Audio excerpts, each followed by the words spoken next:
예, 안녕하세요. 예, 앞에서 아트테크 성재용 대표님 강의 잘 들어보셨죠?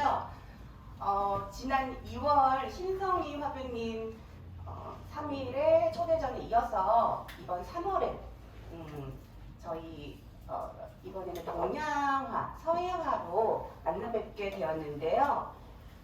이번에는 온제 이승우 서예가님의 작품으로 인사드리게 되었습니다. 오늘 큐레이션을 맡게 된 경희대 경영대학원 교수 손비아입니다. 반갑습니다. 예, 미래를 알기 위해서 과거를 알아야 하듯 오늘날 서예가 나아가야 할 방향을 서예사에서 찾아야 하지 않을까 생각한다. 인생은 철학이고 거기에는 풍요가 있으니 도교적 관점에서 나의 향유는 오묘한 먹의 세계였다. 현묘한 먹은 그 깊이를 가늠치 못하고 문장은 길고도 짧으며 장구한 인간사를 담고 있을 뿐이다. 이렇게 운치 있는 말을 잘 하신다 하여 운제라는 호를 가지신 운제 이승우 서예가님의 말입니다. 이승우 서예가님은요, 여러분들이 그 김현정 풍속화가가 계세요. 한복과 같이 브랜드와 콜라보를 잘 하시는 젊은 여자 화가 분이신데요. 그분의 그 서울대 스승님으로도 알려져 있으시고요. 특히 아까 성재용 대표님께서 말씀하셨지만 그 콜렉터의 중요성 알려주셨는데 이승우 서예가님의 작품이 바로 삼성 이재용 회장님께서 실제 소장도 하고 계십니다. 예, 그래서 이번 3월 초대전에 특별히 모시게 되었고요. 또 서울대 교수님이시면서도 고미술품의 복원 글씨를 그대로 재현해내시는 실제 연구원으로도 계시는 작품을 하시고 계시고 현재 규장각에도 소장되어 있습니다. 또 그 중국 시진핑 주석 있잖아요. 주석이 한국에 방한했을 때 남긴 방명록이 있어요. 그때 그 방명록의 글씨를 서각으로 재현해내어서 현재 그 서울대학교 중앙도서관의 현판으로도 채택되어서 걸려 있습니다. 또 이승우 서예가님은 아까 말했듯이 고미술을 사랑하시는 대기업 총수들의 눈에 띄어서 주문 제작 러브콜을 받으시는 러브콜이 많으신 작가님이라고 소개할 수가 있겠습니다. 여러분들은 서예를 떠올리면 어떤 생각이 드세요? 오늘 제가 이제 모신 분들 중에는 또 상해에서 한국문화원에서 오신 분도 계시고 실제 작가님들도 계시고 또 서예가 협회 쪽에서도 일하시는 해박한 서예에 해박한 지식이 있으신 분들이 많으신 것 같긴 한데요. 저희 MZ세대들은 사실 서예라고 하면 따분하게 생각하잖아요. 오늘날 서예가 앞으로 나아가야 할 방향은 어디일까 이런 생각이 드는데 서예는 사실 그 문자 문명의 사료로 존재하면서도 현재도 진행 중이고요. 오늘날 보는 서예 글자 서예뿐이 아니라 보는 서예로 전환되고 있습니다. 그래서 제가 생각하기에는 그 서예라는 게 전환된다기보다는 본래 그 한자라는 게 그 이미지와 상징 그림에서 나왔던 글자잖아요. 그래서 다시 그 원초적인 뿌리로 돌아가는 것이 아닌가라고 저는 생각을 하고 있습니다. 그렇게 본다면 서예도 단순한 글자, 문자가 아니라 곧 회화라고도 볼 수 있는 것이 어쩌면 당연한 말이겠죠. 그렇다면 이승우 작가님은 어떻게 먹과 겉하는 분으로 살아가실까요? 보통 이승우 작가님은요, 연한 먹물에서 진한 먹물의 순서로 작업을 하시는데요. 이 글자는 흘휴시복이라는 글자예요. 풀어서 설명을 해드리면 자신이 모자랄 때 비로소 사람들이 웃는다 이런 의미를 담고 있는 문자입니다. 좀 더 풀어서 설명을 해드리자면 내가 손해를 보면 다른 사람이 되려 이익을 보게 되잖아요. 그렇기 때문에 내 마음이 오히려 편안해진다는 것을 얻게 된다, 이런 뜻이에요.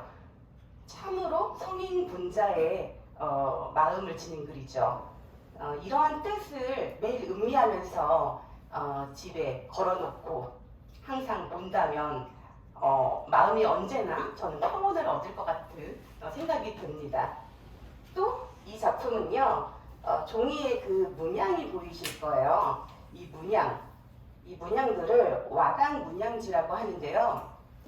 이 위에 오원백구로 해서 글씨가 균형을 이루고 있으면서 위에 보이시는 이 도장이 부인, 밑에가 유인이에요. 그래서 이것 또한 균형을 이룬 작품입니다. 내용을 좀 더 들여다보시면 상식 만천하, 서로 아는 사람은 천하에 가득한데 지식능기이니라. 그 마음을 알아주는 이가 과연 몇이나 있겠는가. 글쎄요, 저희가 요즘 세상에서 서로 알고 지내는 사람들은 정말 많잖아요. 저희가 SNS를 사용하면서도. 하지만 그 진심까지 알아주는 사람은 드물다, 이런 뜻입니다. 이 글이 저는 참 요즘 사회에서 많은 이들이 공감할 수 있는 내용이라고 생각이 들었습니다. 그리고 실제 이 글귀는 명심보감의 교우편에서 나오는 글귀인데요. 이 장면은 영화 벌새라는 영화가 있어요. 정말 좋은 영화인데 이 벌새에서 아까 그 문장이 나옵니다. 벌새에서 대치동 한문학원 강사 영지 선생님이라는 분이 나오는데요. 그 분이 수업 첫 시간에 칠판에 쓴 글귀예요. 근데 이 글귀가 어떠한 말보다도 충분히 은희에게 충분한 위로를 주었던 문장이었어요. 이렇게 영화 속 인물도 위로를 받는 문장인데 이렇게 작품으로 또 집에 항상 걸려 있다면 얼마나 위로가 되겠습니까? 이 글은 제가 또 설명을 좀 풀어서 해드리자면 올 때는 어디서 와서 내종하철에 거향하철에 갈 때는 어디로 가는가, 왔다가 가도 흔적이 없는 것을 아득한 100년 인생을 살면서 내내 허우적 거린다네, 이러한 글귀인데요. 이 글귀는 조선 중기 문신 유학자 하서 김인우 선생님의 시 인생이라는 시입니다. 이게 2020년 이승훈 서예가님께서 행초서의 작품이고요. 행초서라는 그 서체의 이름인데 이 글을 봤을 때 저는 그 인생이라는 것이 결국 어느 한 시점에서 흔적으로 살다가 가는 어떤 이미지가 떠오르는데 이 행초서체로 흘린 작품이 결국 그 인생의 왔다 간 흐름과 같은 이미지를 담고 있는 것 같다라는 느낌을 받았어요. 그래서 작품을 볼 때마다 인생은 언제나 흔적이라는 것을 왠지 인식하면서 좀 하루를 가볍게 보낼 수도 있을 것 같습니다. 이 작품은 특히 그 이승훈 서예가님이 작업을 하실 때는 아까처럼 그런 논어, 어떤 그 시의 글귀, 고전들을 보시면서 문득 영감이 떠오를 때 또 작업을 새벽에 하세요. 이 작품이 그 한여름에요. 어느 날 책장을 넘기시다가 이 글귀를 보셨는데 그때 순간 그림이 떠오르셨던 거예요. 안에 글을 좀 더 들여다보시자면 특히 이게 글자와 그 그림이라는 게 동양 그림 정신 사상에서는 시와 그림을 이분화하지 않으셨어요. 그런 정신이 있는데 동일시했다는 거거든요. 이게 그 송나라의 시인이자 또 화가였던 소식이라는 분이 계시는데요. 했던 말이 유명하죠. 시중 유화, 화중 유시. 시 속에 그림이 있고 또 그림 속에 시가 있다. 결국 하나라는 말이죠. 이 말이 바로 문인화가 우리 그 삼수화의 한 장르로 채택이 됐는데 아주 결정적인 기여를 했습니다.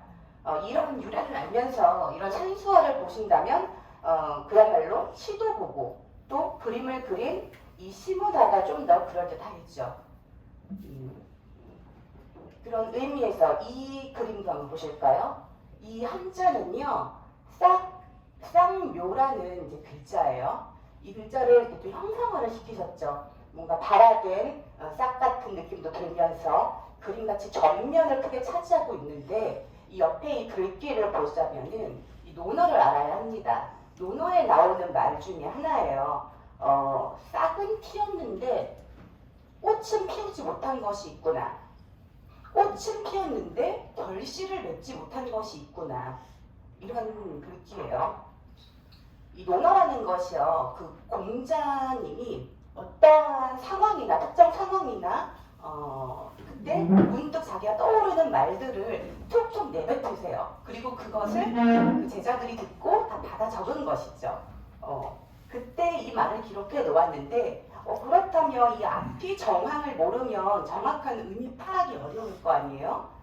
이 문장도 그래서 의견이 분분합니다. 현재까지도 정확하게 이 문장이 어떠한 상황에서 나온 건지는 저희가 그냥 유추할 뿐인데요. 이 글 전에 안회라는 제자가 있었어요. 정말 뛰어난 제자였는데, 그렇기 때문에 이 문장이 가리키는 것이 안회라는 제자가 일찍 죽어서 요절을 했거든요. 그래서 그 요절을 아쉬워한 표현이다 라는 의견이 있고, 또 반대로 우리가 잘 아는 가산적약용이라는 한 학자가 있는데요. 그 학자는 또 이렇게 말했어요. 아니, 그 안회라는 자는 이미 꽃과 같고 결실을 이미 맺은 뛰어난 자이기 때문에 그건 아니다 라고 반박을 했습니다. 네. 이런 의미에서 보자면 여러분들이 생각할 때는 어떤 말로 공자가 말을 했을까 이렇게 상상을 할 수 있는 작품이라고도 볼 수 있고요. 다만 저희는 이제 유추할 뿐이고, 이 작품이라는 것의 하나 매력이 그 보는 자의 그 제3의 해석으로 또 완성이 된다고 하잖아요. 그래서 항상 이거 작품도 걸어두시면서 그때그때 떠오르는 감상을 여러분들께서 가져가시면 되겠습니다. 이것이 바로 그 동양화, 서예화의 묘미예요. 참 매력있죠. 그래서 그 서예화라는 것은 그 역사가 함께 담겨있는, 생각할 수 있는 그림 같다는 생각을 저는 해봤습니다. 이번에는 그 난그림인데요. 여러분들 또 이런 얘기 들어보셨을 거예요. 난 키우기가 어렵다. 난을 잘 키우는 사람 정말 대단하다고 우리가 또 말을 하는데, 그러면 그 난을 그리는 건 어떨까 하면, 그 사실 난을 그리는데 아무렇게나 그리는 게 아니고 규칙이 있습니다. 그것을 이 그림에서 그리기 때문에 작은 규칙이라고 우리는 말을 하는데요. 뭐 한자로 말하면 작을소의 법도해서 소도라고 해요. 그래서 소도를 지켜야 한다, 이런 의미를 난그림을 보실 때 생각을 하시면 되겠는데요. 그 매난국죽이라고 하잖아요. 근데 순서적으로도 매화가 가장 먼저잖아요. 그런데 왜 난 그리는 것을 먼저 할까? 왜 그럴까요?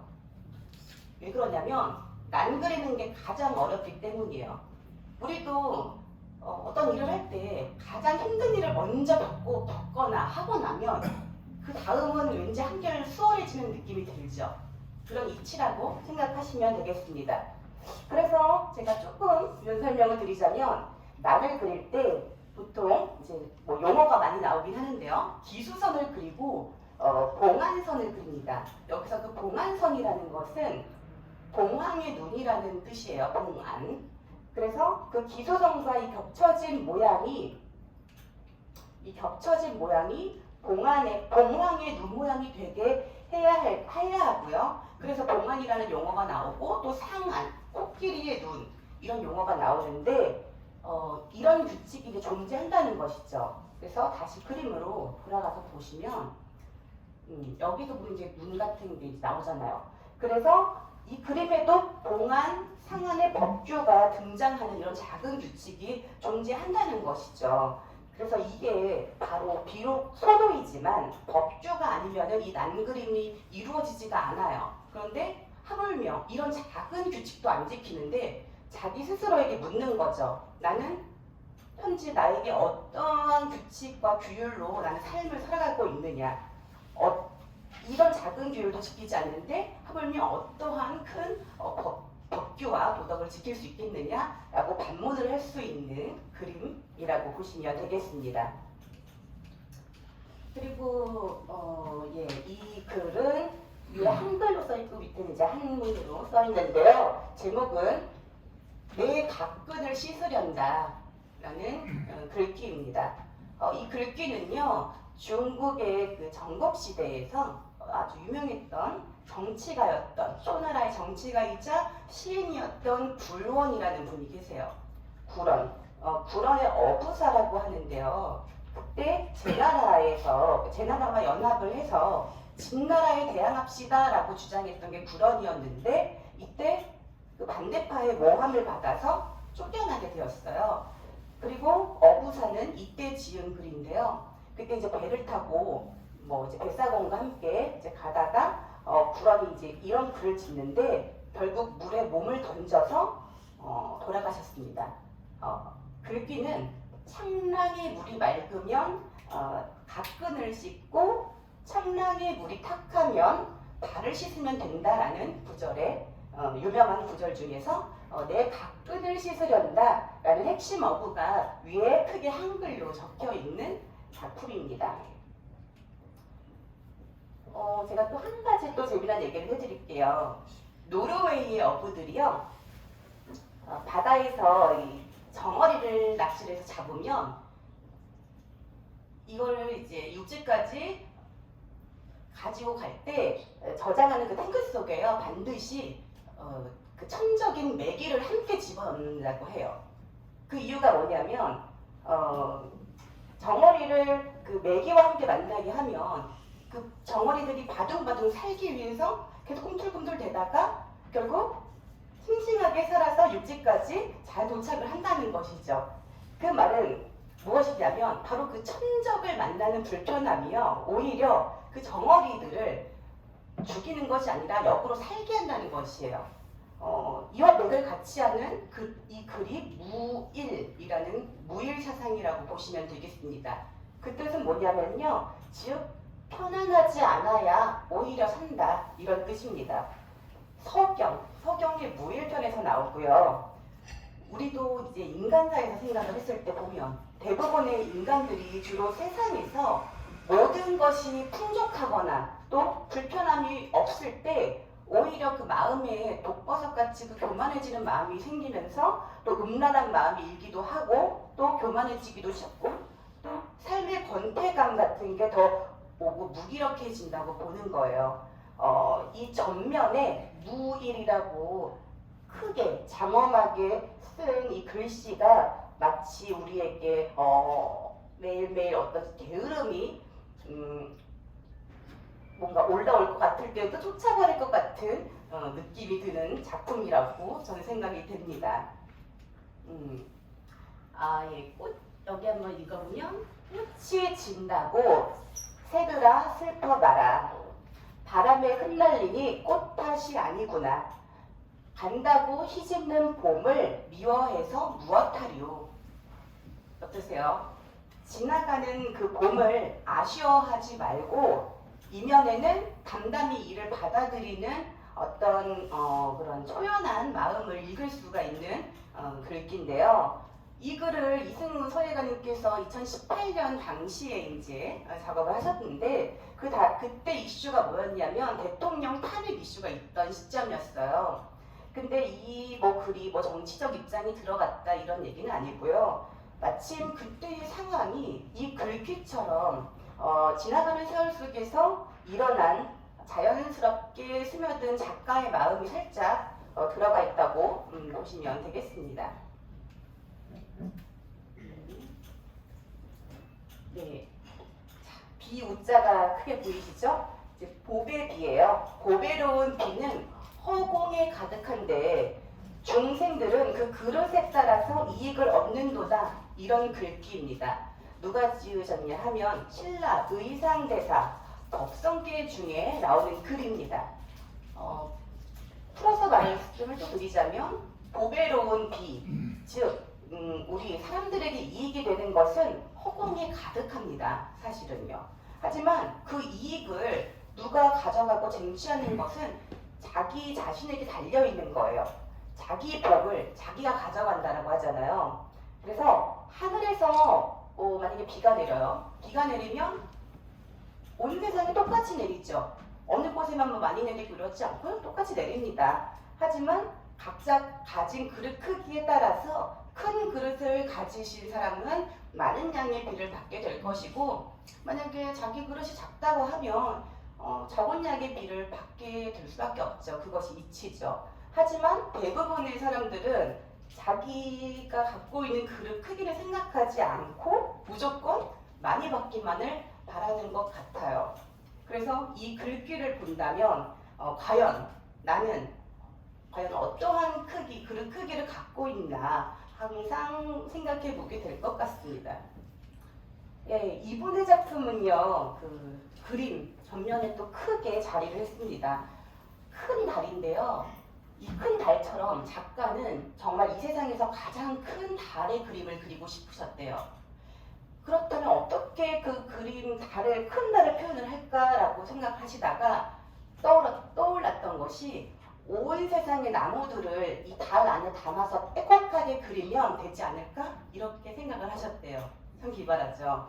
그래서 이렇게 이제 표현이 되었어요. 이 시는요, 이태백의 시에서 나오는 월하 독장에 나오는 시편이고요. 그 글귀는요, 잔을 들어서 달을 청하니 그림자까지 세 사람이 되었네, 이런 글귀예요. 비록 그림자까지 불러들여서 이제 셋이 마신다고 표현을 했지만 이것은 알고 보면 혼자 마시는 겁니다. 얼마나 이태백이 당시에 외로웠으면, 술을 좋아하는 그 시인이셨는데 얼마나 외로웠으면 달과 그림자까지 벗으로 삼았을까. 하지만 이 그림이 또 집에 항상 같이 걸려 있으면서 또 술 한잔을 하신다면 왠지 외롭지는 않을 것 같습니다. 달 그림에 이어서 이번에는 소나무 그림이 웅장하게 보이는데요. 그림의 지금 이 나무는요, 정말 특별한 나무예요. 중국에는 없는 나무고 우리나라의 고유종이라고 하는데요. 눈향나무, 만년송이라고 합니다. 이 나무는 빨리 자라는 나무가 아니에요. 그래서 천천히 성장하기 때문에 오히려 그 성장 속도는 느리지만 그만큼 더 올곧고 그 알맹이가 꽉 차게 단단하게 자라겠죠. 그래서 이 시가 주는 메시지가 한 발 한 발 뚜벅뚜벅 걸어나가는 우직함을 전달해 주어서 이 그림을 또 보는 내 삶도 마치 이 소나무처럼 그렇게 될 것만 같은 생각이 드는 작품이라고도 생각이 듭니다. 이 글귀를 한번 보시면 만년송은 금년에도 한치쯤 자라고 또 명년에도 내년에도 그 소나무는 또 한치쯤 자란다. 빨리 서둘러 자라지 않는 것이 바로 이 나무로세.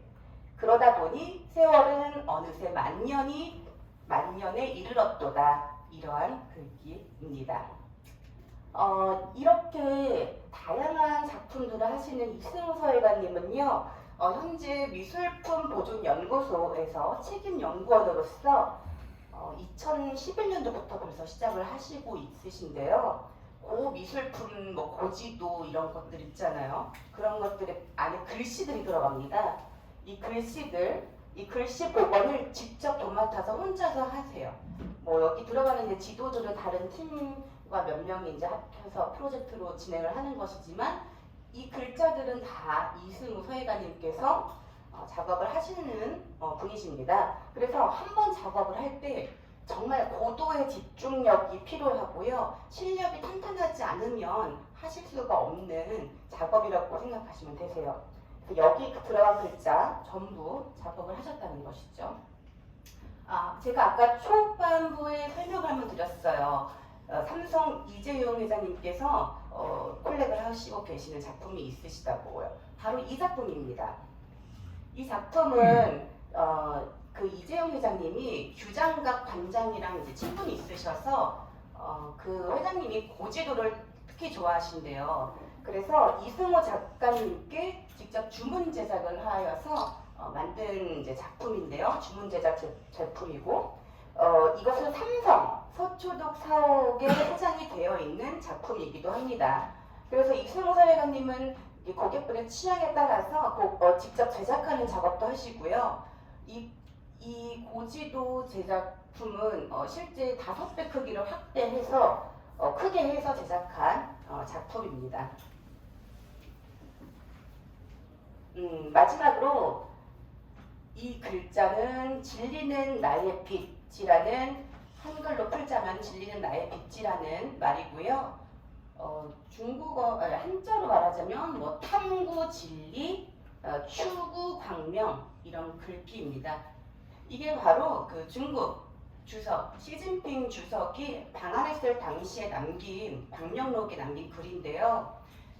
이게 글귀를 남기는데 어쨌든 그 중국에 대단하신 분이 한국에 방한해서 남긴 글이잖아요. 그래서 이걸 어떻게든 좀 남겨놓고 보존을 하고 싶으셨던 거죠, 우리나라에서.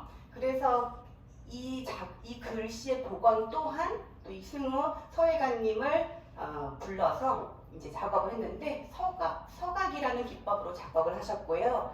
이 글을 나무 현판에 서각해서 작업을 하시고 이 글을 현재 서울대 중앙도서관 현판으로 채택되어서 이제 걸려 있는 중입니다. 이 진리는 나의 빛이라는 글귀처럼 서울대의 교훈이에요. 이 교훈처럼 이승우 작가님께서 추구하시는 그 보는 서예가 저는 곧 빛을 보리라고 생각을 하고요. 또 아까 보셨던 그 만년송 우리의 소나무처럼 한 발 한 발 뚜벅뚜벅 벌써 40년 외길을 걸어오시고 계십니다. 이 우직하게 걸어오신 묵향의 인생 본제 이승우 서예가님을 응원하면서 저의 큐레이션도 마치도록 하겠습니다. 감사합니다.